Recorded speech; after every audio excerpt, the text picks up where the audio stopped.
दोस्तों, गरम गरम समोसे और पकोड़े या सब्जी या फिर कोई भी तरीके का खाना हो, आजकल रिफाइंड ऑयल का इस्तेमाल हमारी ज़िंदगी में बहुत आम हो गए हैं। रिफाइंड ऑयल के बारे में आप सब तो जानते ही होंगे। क्या आपने कभी ये सोचा है कि यह रिफाइंड ऑयल फैक्ट्री में कैसे बनता है? आज हम आपको बताएंगे कि रिफाइंड ऑयल को फैक्ट्री में कैसे बनाया जाता है और साथ यह भी बताएंगे कि सेहत के लिए कौन सा तेल सबसे अच्छा है। तो बने रहिए इस वीडियो के अंत तक। दोस्तों, रिफाइंड ऑयल फैक्ट्री में कैसे बनता है वो समझने से पहले देखते हैं कि आखिर रिफाइंड ऑयल मार्केट में आया कैसे। एक टाइम था जब हर भारतीय के घर में कच्ची घानी का तेल यानी कि तेल के सिन को क्रश करके बनाए गए तेल का इस्तेमाल होया करता था। आजकल यह तेल कोल्ड प्रेशर ऑयल मार्केट में महंगे दामों पर बिक रहा है और उत्तरी और पूर्वी भारत में सरसों का तेल इस्तेमाल होता है। गुजरात, महाराष्ट्र और कर्नाटक और आंध्र प्रदेश में मूंगफली के तेल का इस्तेमाल किया जाता है और साथ ही तमिलनाडु में तिल के तेल और केरल में नारियल के तेल का इस्तेमाल किया जाता है। कई घरों में खाना बनाने के लिए देसी घी का भी इस्तेमाल किया जाता है। इसके बाद साल 1937 में तेल की मार्केट में एक बड़ा बदलाव आया जब हिंदुस्तान यूनिलीवर, जो कि लीवर यूदिस होया करती थी, उसने डालडा लॉन्च किया। यह वनस्पति हाइड्रोजन वनस्पति तेल था। वनस्पति में खाना पकाने से खाने की शेल्फ लाइफ बढ़ जाती थी, जिसका सबसे बड़ी यह खूबी थी कि क्योंकि उस वक्त कम ही घरों में फ्रिज होया करते थे। दोस्तों, सबसे बड़ा कारण यह था कि इस वजह से सबसे बड़ा यह सबका फेवरेट बन गया, वो भी बहुत ही सस्ता मार्केट में दाम पर मिलता था। साल 1980 तक डालडा भारतीय मार्केट पर राज कर रहा था, लेकिन फिर दौर आया रिफाइंड ऑयल का। उसकी मार्केट में डिमांड बढ़ गई और वनस्पति धीरे धीरे नामोनिशान इसका मिटने लगा। तो चलिए जानते हैं कि आखिर रिफाइंड ऑयल आखिर बनता कैसे है। ऐसा कि हमने देखा कि भारत में शुद्ध कोल्ड प्रेस ऑयल के रूप में जाने जाते हैं, इसका इस्तेमाल किया जाता है। लेकिन बदलते देश की सोच के अनुसार इस शुद्ध देशी तेल के रंग को सुगंध बदलने के लिए रिफाइंड ऑयल इस्तेमाल किया जाने लगा। दोस्तों, अगर सोयाबीन रिफाइंड ऑयल बनाने की बात करें तो इसका सफ़र सबसे पहले खेतों से होता है। से लाखों टन सोयाबीन के किसानों द्वारा मंडी या फैक्ट्री में लाया जाता है और फैक्ट्री में लाने के बाद सोयाबीन को इस मशीन की मदद से साफ़ किया जाता है। फिर उसे बड़े कन्वेयर में लोड कर अनलोड किया जाता है और इस कन्वेयर में स्टोन डिस्ट्रीब्यूट इंप्रूवमेंट और मैग्नेट लगे होते हैं, जो इतने बड़े मेंटल प्रैक्टिकल छोटे छोटे कंकड़ पत्थर रह जाए तो उसके अलग करने का यह काम करता है।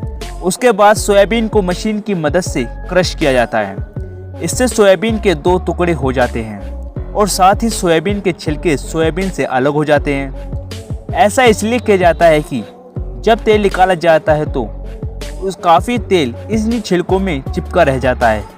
अब इन छिले हुए सोयाबीन के बड़े बड़े बोलर में डाला जाता है। यहाँ हाई प्रोसेस हाई तापमान वाले उबले पानी में सोयाबीन के गले जाने पर इसकी गर्मी के चलते सोयाबीन के साथ साथ उसमें सारी इंटॉयल मैग्नेटिस बाहर निकल आती है।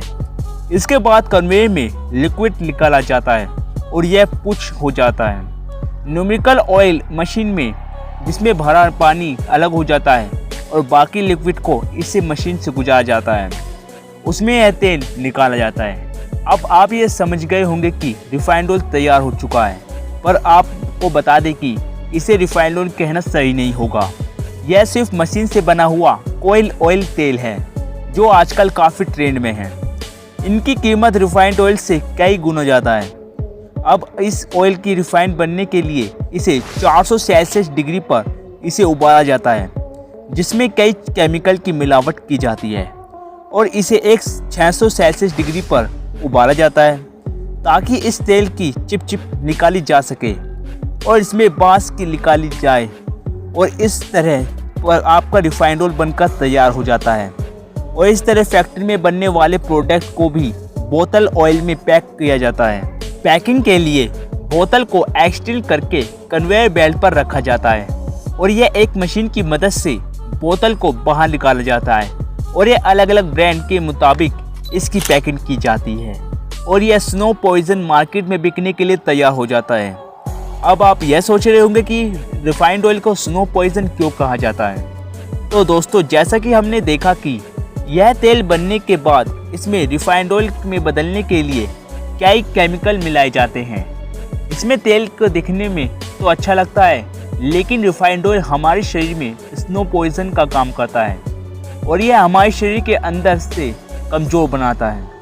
आपको जानकर हैरानी होगी कि रिफाइंड ऑयल को बनाने की कई तरह की साबुन का भी इस्तेमाल किया जाता है, जिसकी वजह से हमें पेट की कई रोग होने की शुरू हो जाते हैं। रिफाइंड ऑयल कई लेबोरेटरी में टेस्ट किया जाता है और जांच में पाया गया है कि तेल में चिपचिपा निकालने और बांस निकालने से यह तेल सिर्फ नाम का ही तेल रह जाता है। ऐसा करने से तेल के सारे न्यूट्रिएंट्स बाहर निकल आते हैं, जिसकी वजह से लोगों के दिल में जुड़ी यह बीमारियां, लीवर की समस्या, ऑर्गेनाइजेशंस और हड्डियों से जुड़ी समस्या हो सकती है। ऑयल रिफाइंड ऑयल प्रोसेस होने के बाद सिर्फ जूझ ही बचता है। सबसे दुख की बात तो यह है कि और उसी को हम खा रहे हैं, इसलिए तेल के माध्यम से जो पौष्टिक चीज़ चाहिए वो हमें नहीं मिल पा रही है। वहीं कच्ची घानी कोयल ऑयल की बात करें तो क्योंकि उससे बनने की प्रक्रिया ज़्यादा तापमान केमिकल का यूज़ किया जाता है और यह काफ़ी फ़ायदेमंद होता है। इनफैक्ट सन 2004 में लंदन इंपीरियल कॉलेज की स्टडी के मुताबिक कोयल मैसेज ऑयल से शरीर के फ़ायदेमंद ऑक्सीजन मात्रा में पाई जाती है, जो कि काफ़ी फ़ायदेमंद होती है और साथ ही इस तेल की विटामिन सी ओबेसिक एसिड भी पाया जाता है, जो कि शरीर की प्रतिरोध क्षमता बढ़ाता है। लेकिन दुख की बात तो यह है कि दोस्तों, इस तेल को भारत में सदियों से पहले खाया जाता था। आज उसी कोयल प्रेस की कीमत इतनी है कि मध्यम वर्ग का परिवार उसे खरीदने के बारे में सोच भी नहीं सकता। आपका इस पर क्या विचार है दोस्तों? ज़्यादा से ज़्यादा जानकारी जानने के लिए तो हमें कमेंट में जो बताएं और हमारे YouTube चैनल मिस्टर एक्सप्रेस को सब्सक्राइब करना बिल्कुल मत भूलिए।